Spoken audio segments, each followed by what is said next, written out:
The book of Luke is the third book of the New Testament, and the book of Acts is the fifth. But don't let their order in the Bible fool you. This is a two-part work written by the same author that tells one big story.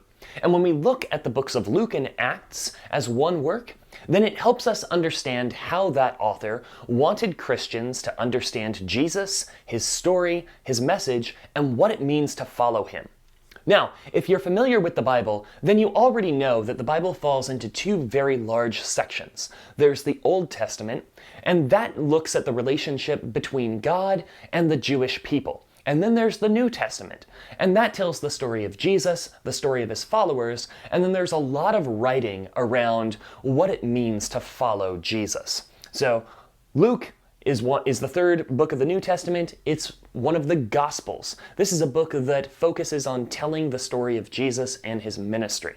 And then Acts is the only true work of church history that we have in the New Testament. It tells the story of how some of Jesus' closest followers took the message that he gave them to the rest of the world. Now, the person who tells this story gives us a little bit of insight on what the story is and where it's coming from. Traditionally, this has been the person of Luke, Luke the physician. Now, based on some of the writings that we have in the New Testament, we're pretty sure that Luke was a companion of Paul's. Paul was a very important church leader in the first century. He's one of the main characters of the book of Acts, which we'll look at here shortly. And so Luke had a lot of first-hand experience with the followers of Jesus and what their message was. Luke was also probably a Gentile, which is a word that means a non-Jewish person. This is significant because most of the Bible was written by and for Jewish people. But based on some of the writings that we have from Paul in the New Testament, there's a good chance that Luke was not of Jewish ethnicity. So, pretty interesting that we have this message coming from Luke. Luke has a few aims that he expresses at the beginning of the book of Luke. He says that he wants to thoroughly tell Jesus' story. He wants to give an orderly account of what Jesus did and then what happened after Jesus' ministry on earth. And he wants to educate Christians specifically. There's one Christian who wants to know the story of Jesus and the story of the church.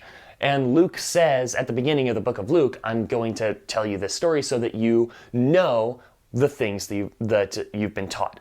So it's a really helpful two-volume work that we have in the Bible because it's written expressly for people who did not witness the life of Jesus nor the first century church. So it's still very helpful for us today.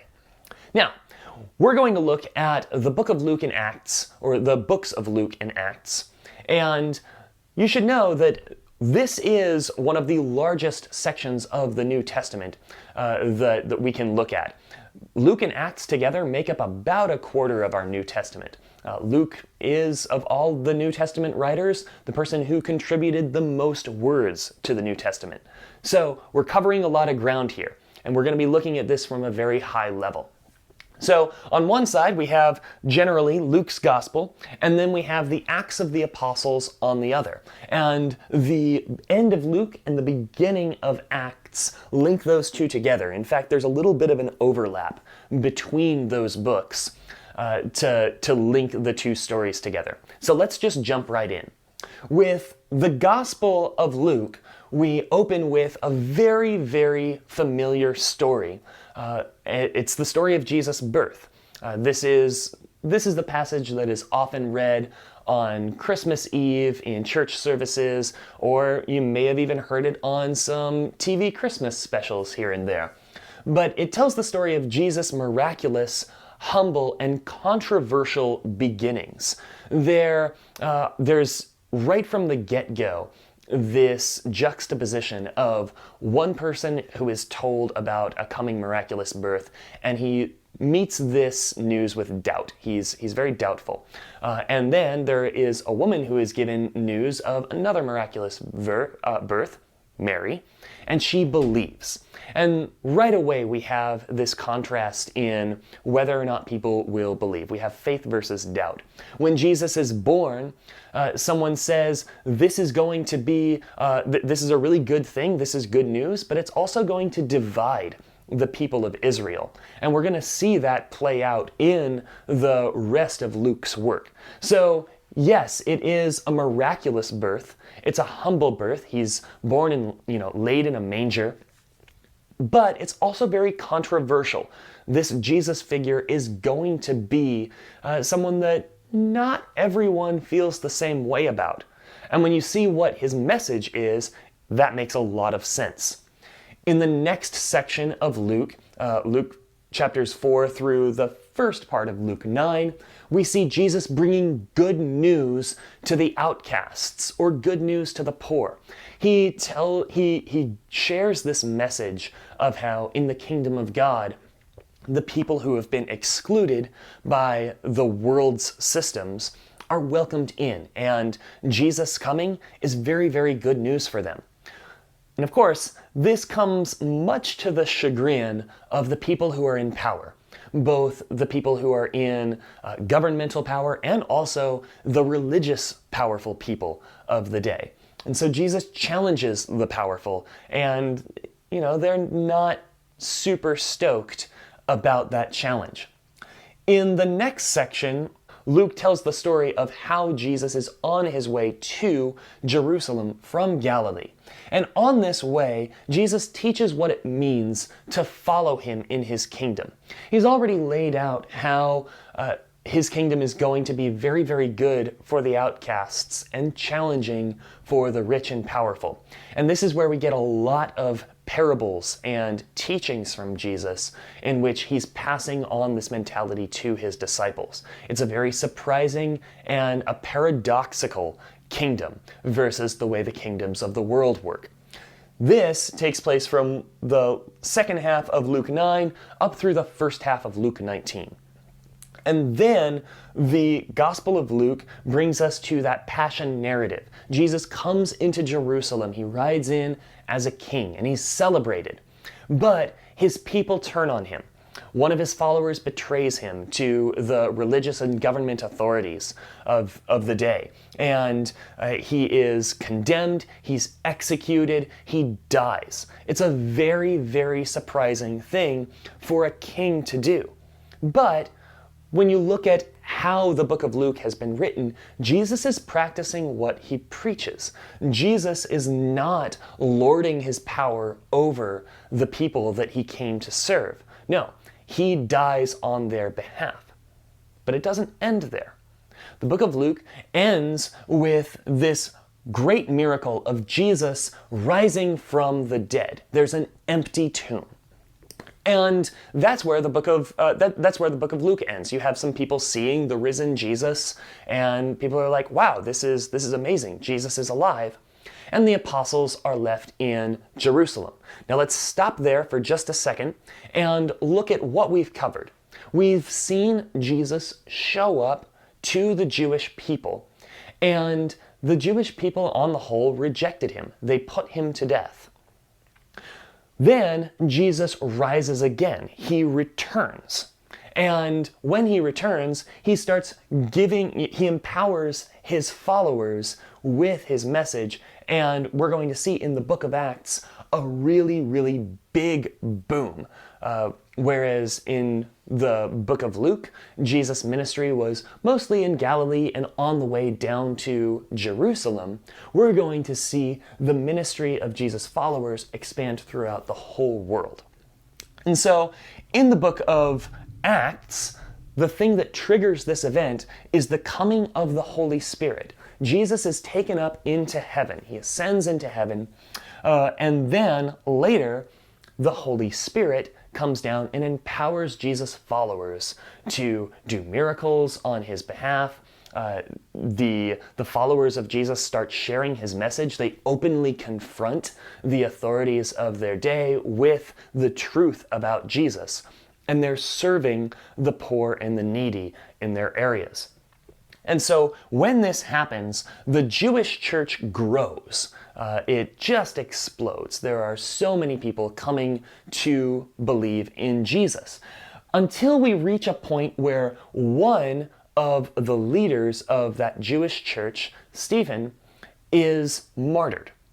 And right before he's martyred, he gives this long speech in Acts chapter 7. And this speech gives us a little bit of a look into how Luke has told this story. It lines up a little bit with how Acts and Luke relate with each other as a story. It's pretty cool. Stephen goes back to the beginning of Israel's history, and he tells the story of how God came to Abraham and Israel found themselves in Egypt as slaves. And then a man named Moses tried to rescue some of the Israels from slavery, from oppression, and the Israelites rejected him. Moses left and went into exile, but then God brought Moses back, and Moses did signs and wonders and miracles.